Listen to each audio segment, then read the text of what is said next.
Afternoon, folks. Dave Canterbury at the Pathfinder School, back out here at the Pathfinder classroom today. What I'd like to do is discuss another video in our series, No Map, No Problem, and talk a little bit about measurements today of height and distance across things like danger areas and height of things like trees. How can we measure that both with our compass and without? So that's what we're going to talk about today. Stay with me.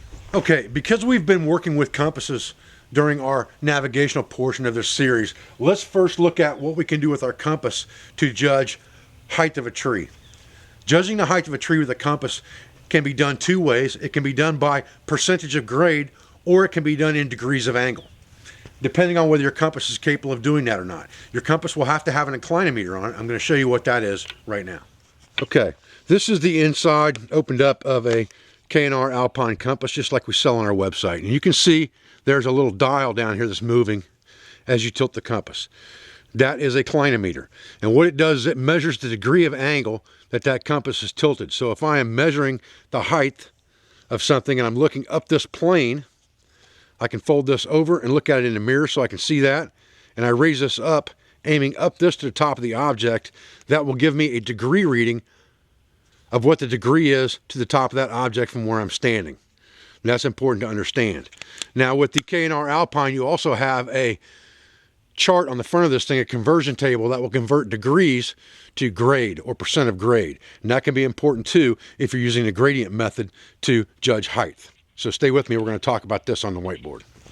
Okay, to use our clinometer to figure the angle for us to figure out how tall the tree is, what we're going to do is we're going to position our mirror so that we can see our clinometer in the mirror. And we're going to aim straight up our compass, just like this, and back away from the tree until we've established a 45-degree angle on the clinometer while looking at the top of the tree with our compass. So we need to move back or forward distance away from the tree in a lateral line until we get that 45-degree angle. So if our tree is here and the ground is here and we're standing here, and we've got our clinometer pointed up toward the tree, and we're aiming like this. When this angle here becomes 45 degrees on our clinometer, then this distance from where we're standing to the base of that tree is going to be very close to the approximate height of that tree. The only factor we don't have involved in that is our height. And if you take that 45-degree angle and you walk this off and pace it and you add your height to it or add 5 or 6 feet to it, you're going to be pretty close. Close enough for what you need, as long as you are overestimating to begin with. If you're going to fell a tree, you want to overestimate a little bit how tall it is. If you're going to fell a tree across a danger area that you need it to go all the way across something to use for a bridge, you're going to want to overestimate anyway. So if you're only 5 or 6 feet off, it shouldn't affect you. Okay. Now, on the back of this compass, on the outside of the lid of the K&R Alpine model compass, there is a conversion table here from degrees to gradient percentage. I don't have my glasses on, excuse me guys. So it goes from degrees here to the percentage here. So you just correlate that column of degrees over to what the percentage is.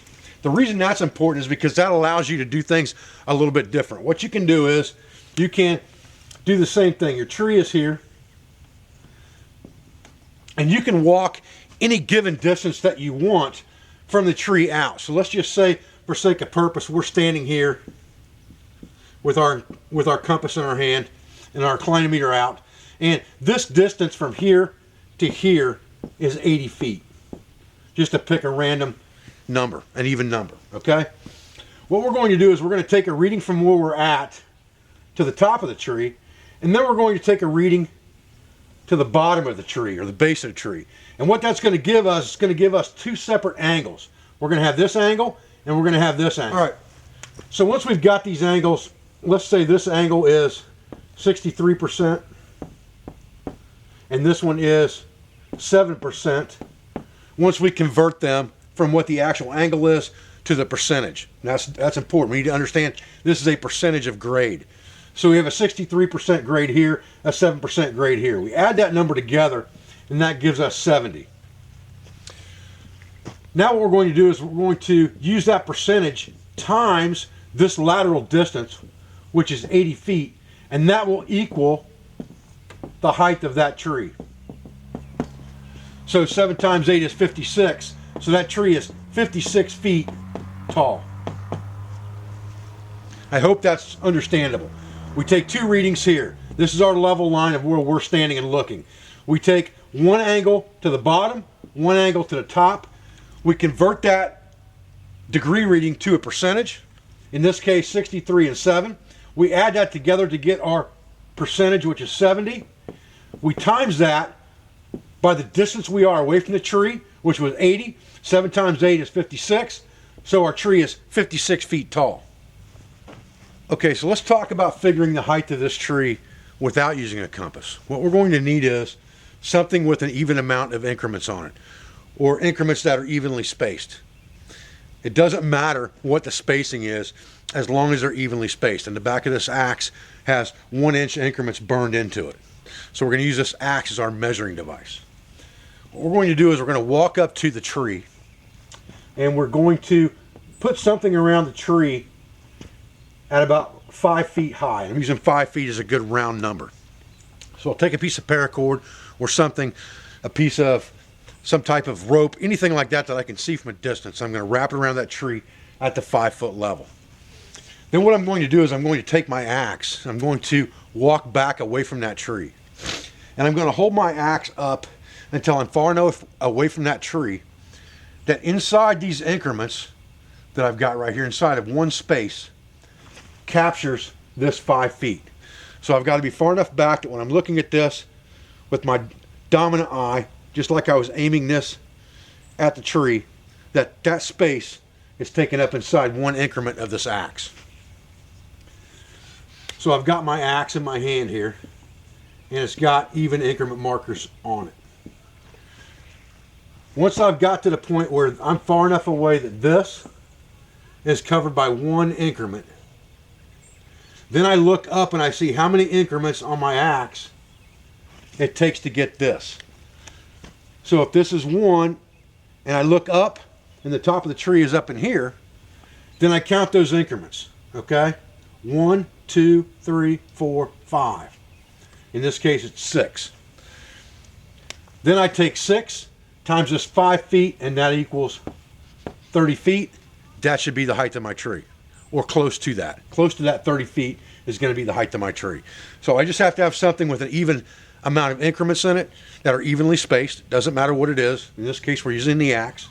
Again, we're going to mark 5 feet or some even number that's easily divisible on this tree with a rope, a ribbon, something that we can see from a distance. We're going to walk backwards until we can capture that marker to the ground inside one increment. Then we're going to look up the marker and see how many increments up it is to the top of that tree. We're going to count the increments and times it by this number of 5, and that's going to give us the height of that tree. Okay, so let's go back to the compass for a minute and let's talk about the distance across something like a swift water crossing. What we're going to do is very simple. Let's say that this is our swift water crossing, and on this side we have a tree. What we're going to do is we're going to get right in front of that tree. We're going to point our compass at that tree, and we're going to take a bearing on that tree, a visual bearing. So let's just say that our visual bearing, for sake of purpose, is 325 degrees. That was our visual bearing from here to here.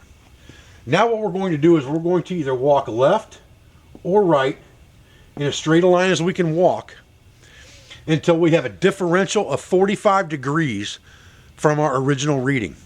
So it's either going to be minus 45 degrees or plus 45 degrees, depending on which way we walk. But it has to be a 45 degree differential. Once we've done that, we've created a 45 degree angle here, which means we've created a 90 degree angle here, and this distance and this distance are equal. So once we've got to the point where we have our 45 degrees, we can put another pin in the ground right here. We can walk back to the original pin that we put in the ground when we took our bearing. And that's important. Put a pin in the ground when you take that original bearing. Walk left or right of that. Get your 45 degree differential. Put another pin in the ground. Paste that distance off. And that will give you the distance across. Now you could do it both directions if you wanted to, just to double check yourself. You can go left one time, go right the next time, and make sure that they're pretty close. But the 45-degree differential is what's important, because that 45-degree angle will give you a 90-degree angle here, which will give you equal lengths on both sides of that triangle. So this length and this length will be equal.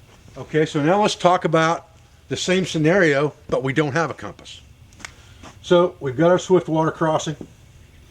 We've got our tree. We're standing right here in front of the tree. What we're going to do is we are going to put a stake in the ground right here, and this is going to be A. The tree is going to be X. We're going to pick a number that's easily divisible.